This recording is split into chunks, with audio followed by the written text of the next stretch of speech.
from LP Savani Riverside School, Krupali Home. Our today's topic is how can we obtain different gases from the air. As you know it already, air is a mixture and can be separated into its component by fractional distillation, and air is a homogeneous mixture as we learned it earlier. The flow diagram shown in steps of the process that how can we obtain different gases from the air separately. It is the air which is contain the mixture of homogeneous gases compress and cool by increasing pressure and decreasing temperature. What is the necessary? Compress and cool. By compressing it will be cool and increasing the pressure, decreasing the temperature. Temperature will be decreased for the cool down and pressure will be increased for the compression. Liquid air will be in the liquid form. Allow to warm up slowly in fractional distillation column. We will see about fractional distillation column, and gases get separated at different heights. Different gases will be separated from the air. Oxygen will be minus 183 degrees Celsius, argon minus 186, and nitrogen at minus 196 boiling point of this particular gases. And percentage air by the volume is 20.9 and 78.1 approximately. Flow diagram shows the process of obtaining gases from the air. If we want oxygen gas from air, we have to separate out all the other gases present in the air.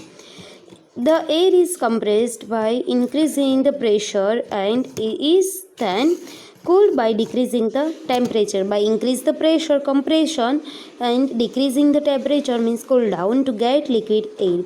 This liquid air is allowed to warm up slowly in the fractional distillation column, where gases get separated at different heights depending upon their boiling points. As the gases have different boiling points of the particular kind, so as per that these gases will be separated out. Now arrange the gases present in the air in increasing order of their boiling points. If someone is performing this activity, actually this is not possible to perform it as home level. There is needs many equipments, but if you are performing this activity, you have to arrange this gases in the order of increasing order of boiling point. Which gas forms the liquid first as the air is cool, you have to write it also. This one is the separation of component of the air. What will happen actually here is, see here, it is the filter, so that big amount of the pollutants will be remain outer side and only air will be getting in, so that air can be filtered and large number of the pollutant will be remain outer side. The air will be getting entered into the air this container, and under the pressure by the compression it will be transferred into the liquid air. This one is the hot air, and water is out from the this side. Here you have to add the cool water, and by the rotating this way it will be out this side, so that this amount of the air will be get cool. Cold compressed air means this cold air will be compressed here. This one is the separate air.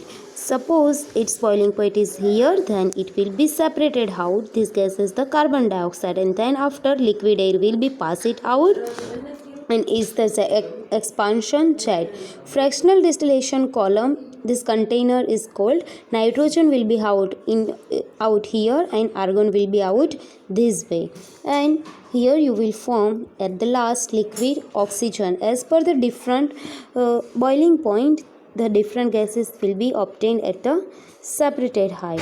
How can we obtain pure copper sulfate from an impure sample? Activity number 2.9 takes some impure sample of copper sulfate in a china dish. Some means approximately 5 gram. Dissolve it in minimum amount of water. Filter the impurities by dissolving and with the help of filter paper. Evaporate the water from the copper sulfate solution so as to get a saturated solution. We will find the highly concentrated solution. You can say it's saturated. Cover the solution with a filter paper and leave it undisturbed at room temperature to cool slowly for a day. You will obtain the crystal of copper sulfate in the china dish because you will leave it undisturbed.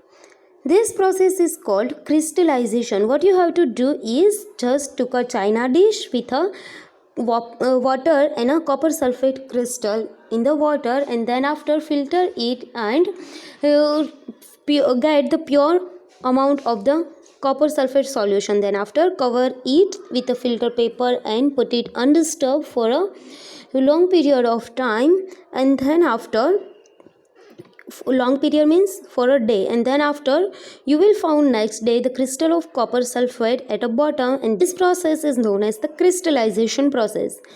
What do you observe in the china dish? Are crystal look alike? And then how will you separate the crystal from a liquid in a china dish? These all questions you have to answer. The crystallization method is used to purify solid. For example, the salt we get from seawater can have many impurities in it. You can gain the proper salt. You can obtain the proper salt without impurities with the help of crystallization. To remove the impurities, the process of crystallization is used. Crystallization is a process that separates a pure solid in the form of its crystal from a solution. Suppose in a salty water, in a water of sea, what is there? The pure amount of salt with a mixture of water and some of the impurities. Suppose you want to obtain the pure salt from that all mixture, what you have to do is just crystallization. First of all, with the help of filter paper you will remove the impurities, and then after evaporate the rest amount of the water and leave the undisturbed for a 1 day. So you will get the crystals of salt from the solution, and that crystals will be pure. Crystallization technique is better than a simple evaporation technique. Some solid decompose or some, like sugar, may get charged on heating to dryness. Some impurities may remain dissolved in a solution even after filtration. On evaporation, they contaminate the solids. It means if you are just do the evaporation only, then that will be may contaminated because some impurities will also remain in the liquid. Application of the crystallization, where you can apply this purification of salt that we get from a seawater. As per I told you earlier, we can get the salt from a seawater with the help of crystallization process, so that we can obtain the pure amount of the salt, the pure and quality salt. Separation of crystals of alum, or you can say phtacry, from impure samples. Then after, let's see, thus by choosing one of the above methods according to the nature of the components of a mixture. Up to this topic we will learn many methods of the separation of component from a mixture, as like centrifugation and the evaporation, crystallization, etc. We get a pure substance. As per the nature of component of the mixture, we have to choose a method by which we can get a pure component. It depends up to the nature of the component of mixture. With advancement in technology, more methods of separation technique have been devised. In cities, drinking water is supplied from water works. A flow diagram of a typical water works is shown in the given figure. From this figure, write down the process involved to get the supply of drinking water to your home from the water works and discuss it on your class. Here is given a diagram in which separation of the pure water from a river water is given. You have to mention in the diagram that at which step which technique of the separation is working. Here is reservoir, means the water which we have to convert into the pure water to allow solid to settle down. Here sedimentation tank, it means the impurities which is heavier in the weight will be remain at the bottom if we are leaving it undisturbed, and this is technique called sedimentation. It is the one of technique of the separation. So about 10% of the purification work from the water will be done here. Then after, the upper side water will be go into the next tank to sediment the suspended impurities loading tank. What will happen here? The impurities will transfer into the this and sediment the suspended impurities.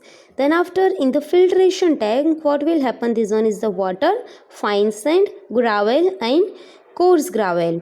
This water will be passing through all of the layer. These are the more size of the large size of the pebbles, you can say coarse gravel, and this one is the smaller than the coarse gravel, and fine sand means very small amount of the sand particles.